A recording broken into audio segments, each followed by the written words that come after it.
შეღავათიანი აგროკრედიტის პროექტის ფარგლებში ახალი საწარმოების გახსნა გრძელდება.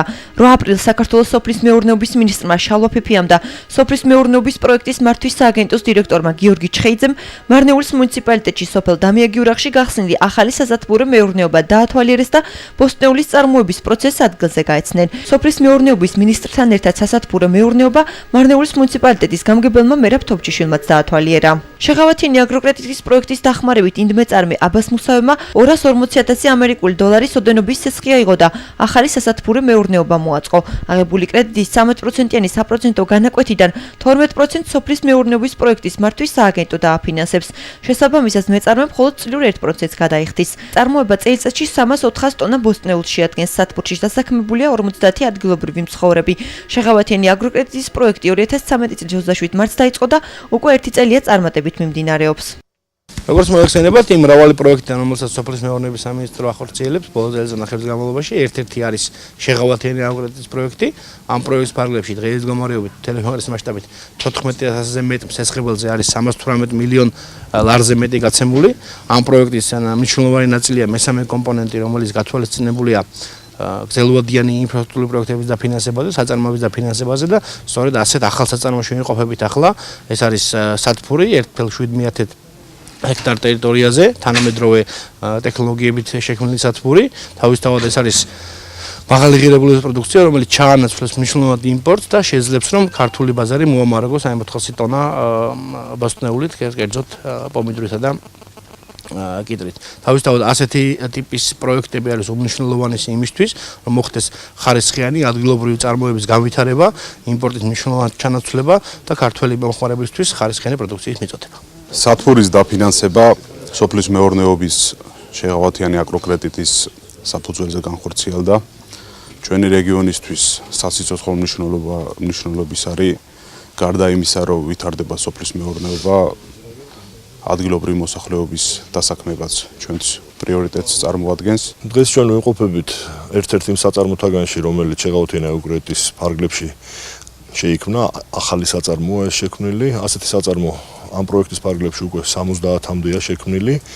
ეს სათბური განლაგებულია 1,7 ჰექტარზე და არის ერთ-ერთი თანამედროვე ტექნოლოგიით აღჭურვილი. სესხებს გავცემთ ფერმერებზე, დაახლოებით 14,000-მა ფერმერმა ისარგებლა, ფერმერმა და კომპანიამ ისარგებლეს ამ შეღავათიანი სესხებით და ვფიქრობთ, რომ ეს ერთ-ერთი წარმატებული პროექტია, იმიტომ რომ ძალიან უწყობს ხელს სოფლის მეურნეობის განვითარებას. ახლა ვიმყოფებით სოფელ დამიაგიურახში, თქვენ ხედავთ ახლა ეს არის საწარმო ხელისუფლების დიდი მცდელობის, რომელიც მაქსიმალურად უწყობს ხელს სოფლის მეურნეობის განვითარებას.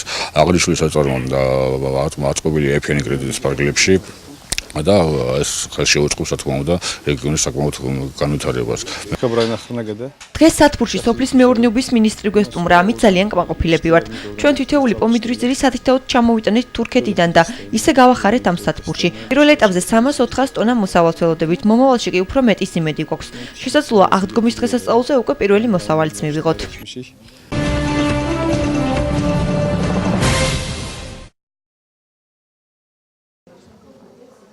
ქართული ენა მომავალი წარმატებისთვის და ქართული როგორც მეორე ენა პროექტის ფარგლებში მომუშავე სოფელი საბერქენდის მოხალისე მასწავლებლების ორგანიზებით დემოკრატიული ჩართულობის ცენტრში 9 აპრილისადმი მიძღვნილი ღონისძიება ჩატარდა.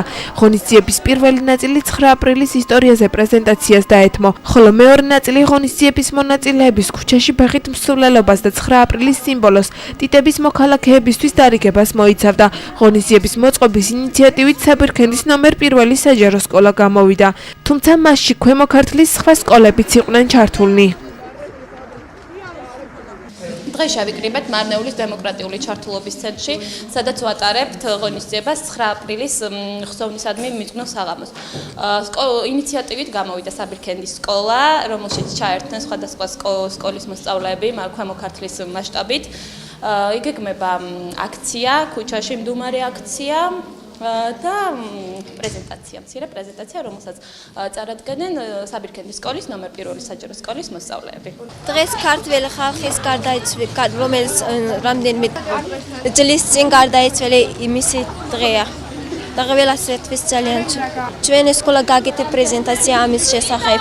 ეხლა კი აქციაზე მივდივართ. ეს დიდებს მოგცემ ხალხებს.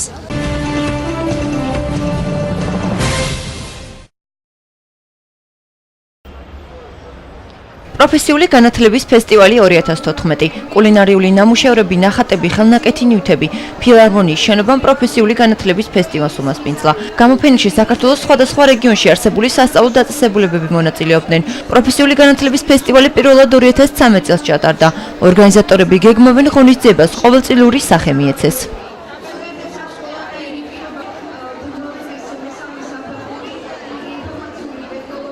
პროფესიული კოლეჯი ჰორიზონტი წლებია ახორციელებს სხვადასხვა პროფესიულ პროგრამებს სხვადასხვა მიმართულებით. ეს მიმართულებებია სოფლის მეურნეობა, მომსახურების სფერო, ტურიზმის მიმართულება. ყველა პროფესია ორიენტირებულია დასაქმებაზე. ამიტომ რეგიონისთვის ძალიან მნიშვნელოვანია შესაბამისი კადრების მომზადება, კვალიფიციურ კადრებზეა საუბარი.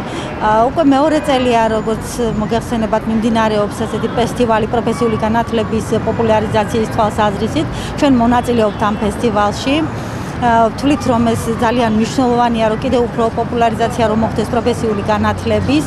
წლევანდელი წელი უფრო განსაკუთრებით მნიშვნელოვანი არის, იმიტომ რომ ტარდება შეჯიბრებები სხვადასხვა პროფესიული მიმართულებით. პროფესიული კოლეჯი ჰორიზონტი წარდგა 3 მიმართულებით დღევანდელ ფესტივალზე: მზარეულის პროფესიით, სამკერალო ნაწარმის სპეციალისტი და სტილისტის სპეციალისტი.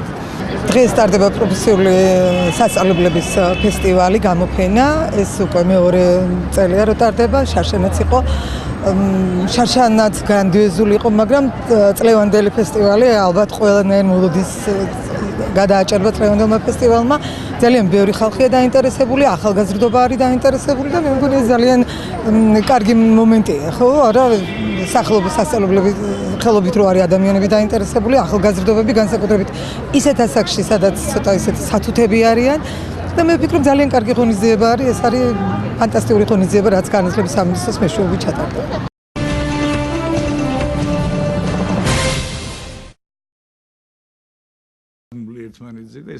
ლაშა ამირეჯიბი ახალციხეში მართვის სადავეები კვლავ ნაციონალებს აქვთ.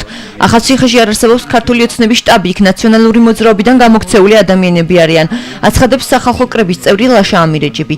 მისი განმარტებით აღნიშნულ პირებს მოსახლეობა პატივს ასცემს და თვითმმართველობის არჩევნებში მათი გამარჯვების შანსიც ნაკლებია.